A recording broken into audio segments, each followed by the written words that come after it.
څنګه د اختر مبارکۍ لپاره ښایسته او نوي ډیزایندار او سټایلش عکسونه جوړ کړو، یعنې کارت جوړ کړو، هغه هم د مبارکۍ لپاره.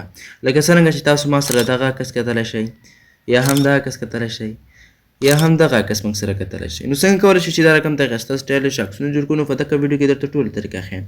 د ویډیو شروع کول نه مخکې یوه کوچنۍ غوندې غوښتنه درنه کوم، که چېرته زموږ چینل کې نوي یاست نو زموږ چینل دې سره سبسکرایب کړئ او د بیل ایکن تڼۍ دې سره کېږئ تر څو هره نوې ویډیو تر تاسو پورې در ورسیږي. او همدارنګه د دغه ډیزاینونه چې کوم دي د دې ډاونلوډ کولو لپاره به ما درته د دې ویډیو په ډسکرپشن کې لینک اچولی، په هغه لینک کلیک کړئ، تاسو به واتساپ او ټلیګرام چینل ته بوځئ، نو کولی شئ له هغه ځای نه دغه عکسونه ډاونلوډ کړئ. راځئ نو ټوله طریقه درته په ویډیو کې ښیم. راځئ د ویډیو په طرف. تاسو راشئ دا کومه ویډیو چې وګورئ دغه په همدې مور باندې به ورته کلیک کوئ. چې کله په مور باندې کلیک کوم، دلته به بیا په مور باندې کلیک کوئ. دلته خو لینکونه دلته دي، خو دلته په دې منځ کې به دغه رقم ته دوه شنه لینکونه درته ایښي وي، نو د هغې سره به لیکلي وي د ډېر سامان لینک لپاره په لکه دلته چې څنګه لیکلی دی ورته د ډېر سامان لینک نو په همغه لینک باندې ورته کلیک کوئ. تاسو په ټلیګرام یا واتساپ چینل ته بوځئ او هغلته به دغه اختر ډیزاینونو په اړه کوم هغه چې دي هغه به ټول درته راواوړي او هغه به ځان سره ډاونلوډ کړئ. بیا به دلته تاسو راشئ انشاټ برنامې ته. چې کله مو هغه عکسونه ډاونلوډ کړئ، انشاټ برنامه به راخلاصه کړئ. چې کله مو انشاټ برنامه راخلاصه کړه، دلته به فوټو ته راشئ. فوټو ته چې کله راغلی، دلته په نیو باندې کلیک کړئ او دلته چې ستاسو سره څه عکسونه وي هغه به ټول راواوړي، هغه کوم چې تاسو ډاونلوډ کړي. مثلا زه دلته راځم همغه د عکسونو برخې ته، کوم چې ما خپله ډیزاین کړي دي همغه عکسونه به تاسو راواخلئ. څنګه به یې راواخلئ او څنګه به هغه ترېنه جوړ کړئ. زه دلته راځم پکچرز برخې ته، دلته ګورئ تاسو سره به دغه ډیزاینونه ټول راواوړي. دا خو اوس کم دی، خو انشاءالله تر اختره پورې به نور هم تاسو ته زه په همدغه ټلیګرام او واتساپ چینل کې درته اپلوډ کړم. د ټلیګرام او واتساپ چینل لینکونه چې کوم دي هغه د دې ویډیو په ډسکرپشن کې دي. نو ملګرو څنګه کولی شئ چې اوس دې کې نور ډیزاین وکړو، څنګه ورکې خپل نوم اډ کړو، څنګه ورته خپل عکس اډ کړو، ټوله طریقه درته ښیم. نو را به شئ چې هر ډیزاین ستاسو خوښ وي هغه باندې به کلیک کړئ. مثلا زه راځم په دغه یو باندې ورته کلیک کوم. چې کله په دې ډیزاین باندې کلیک کړه، دلته ګوره زموږ سره به دا ډیزاین دا عکس یې اډ شي. دلته به زما عکس یم، دلته به ستاسو خپل عکس لګوئ. خپل عکس به څنګه لګوئ؟ د هغې لپاره به راشئ دغه سټیکر اپشن ته راشئ. سټیکر اپشن ته چې به کله راغلی، دلته به بیا په دا ګالري اپشن باندې کلیک کړئ او دلته به بیا په دک اپشن باندې ورته کلیک کړئ او دلته به تاسو خپل یو عکس راواخلئ.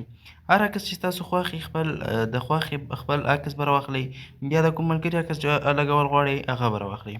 خو زه خپل عکس ورته لګوم. زه راځم په دغه ځای کې ورته خپل عکس راخلم. راځم په خپل عکس باندې کلیک کوم. چې کله په عکس باندې کلیک کړم، نو دلته به بیا راشئ په دغه باندې کلیک کړئ. په دغه ګورئ دا دوهم نمبر اپشن چې کوم دی په دې باندې کلیک کړئ. چې کله مو په دې باندې کلیک کړئ، دلته به بیا دا دقسې غټ کړئ د خپلې خوښۍ مطابق به دومره دا بدن ورکې راولئ. نو دا به دا رقم ته بیا راشئ په دې ټیک مار علامه باندې کلیک کړئ، نو دا به ستاسو راکټ شي. اوس به راشئ دا به داسې کوچنی کړئ، خپلې خوښې مطابق به یې کوچنی کړئ او دغه ځای کې به یې داسې ورته کېږدئ. د عکس د پاسه به بس برابر کړئ سره، لکه څرنګه چې ما دا برابر کړو. دلته به د خپله داسې سم مې برابر کړئ، تیزي به ورسره نه کوئ، هسې نه زړه ورته تنګ کوئ. نو چې کله برابر کړم، اوس به دغه ځای کې خپل نوم لیکئ. نوم به څنګه لیکو؟ نوم لیکلو لپاره بیا په ټیک مار علامه باندې کلیک کوئ، دلته بیا په ټیک مار علامه باندې کلیک کوئ او دلته به راشئ ټکس برخه به پیدا کړئ. دغه ټکس برخه ګورئ ده په دې باندې به کلیک کوئ. دغه ځای کې به خپل نوم ولیکئ. مثلا زه خپل نوم ورته لیکم حضرت عمر ورته لیکم. دا وګورئ ما خپل نوم ولیکه. نو اوس دغه ځای کې که تاسو غواړئ په دغه ځای کې دې ته رنګ ورکولی شئ، څرنګه رنګ ورکوئ، سپین ورکوئ، تور ورکوئ، سور ورکوئ یا ژیړ ورکوئ، چې هر قسمه رنګ ستاسو خوښوي. مثلا زه ژیړ ورکوم او په دغه ځای کې نور تاسو دویم پیري کوم خط ورکوئ، هغه بارډر چې ګر چاپېر ترېنه راتاو وي هغه ورکولی شئ، خو زه یې نه ورکوم. په دې ځای کې شیډو ورکولی شئ. همداسې ګلو چې دی ګلو دغې ته وایي که نه، چې مثلا دا وګورئ داسې رڼا غوندې وکړي، تت رڼا غوندې نوم کوي لکه دا. خو زه دا هم نه ورکوم، یو هم نه ورکوم، صرف نوم ورکوم. نو دلته بیا ډبل ای ته راشئ. په ډبل ای کې تاسو دلته د خپل خوښې ډیزاینونه ورته انتخاب کولی شئ چې کوم ډیزاین کې خپل نوم ورته ولګوئ. مثلا زه دکه یو غواړم دا په امیر، نو دا به څنګه تاسو اډ کولی شئ او دې ځای ته دغه سټایلونه. دا خو ما مخکینۍ ویډیوګانو کې درته ښودلي دي، نو هغه ویډیوګانې وګورئ. نو هغه ویډیو مې چې وکتل انشاءالله دا به مې زده کړې چې څنګه دې ته د خپل خطونو ډیزاینونه یا هغه کړو ورته اپلوډ کړو. بیا په ټیک مار علامه ورته کلیک کوئ، بیا به راشئ په همدې نوم باندې کلیک کړئ. دلته ګورئ په دغه ځای کې به دا نوم ورته داسې کېږدئ. دا وګورئ داسې به لږ غټ کړئ، چې څونه تاسو غټوو یا وړوکي کوو هغه نه به خپلې مرضۍ مطابق دلته ورته ولګوئ. چې کله مو ولګوئ دا وګورئ ستاسو سره به چې دی دا بلکل جوړ شي.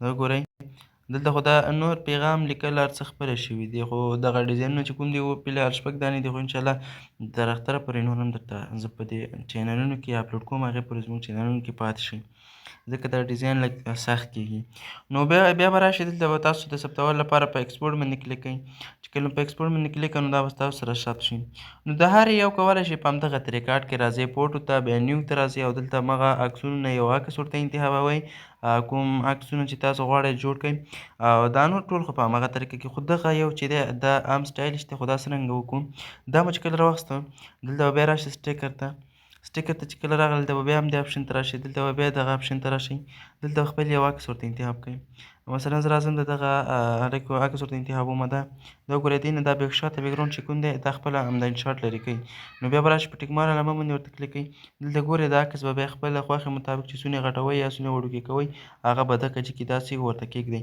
هغه نور ستاسو پورې اړه لري چې څومره غټوئ یا څومره وړوکي کوئ هغه نور ستا پورې اړه لري دا وګورئ دغسې به ورته سم کړئ او بیا به راشئ په ټیک مار علامه باندې کلیک کوئ او دلته به بیا په ټیک مار علامه باندې کلیک کوئ نو دا ډیزاین به ستاسو سره برابر شي او دغه کچې کې خپل نوم ورته ولیکئ او بیا به راشئ په ایکسپورټ باندې کلیک کوئ نو دا به هم ستاسو سره ثبت شي دوستانو دغه وه زموږ د نننۍ ویډیو که چېرته مو ویډیو خوښه شوې وي ویډیو د سره لایک کړئ او زموږ چینل ټي کومرس کې در سره سبسکرایب کړئ او د بیل ایکن تڼۍ دې سره کېږئ تر څو هره نوې ویډیو تر تاسو پورې در ورسیږي نو په الله سره هم د خدای په امان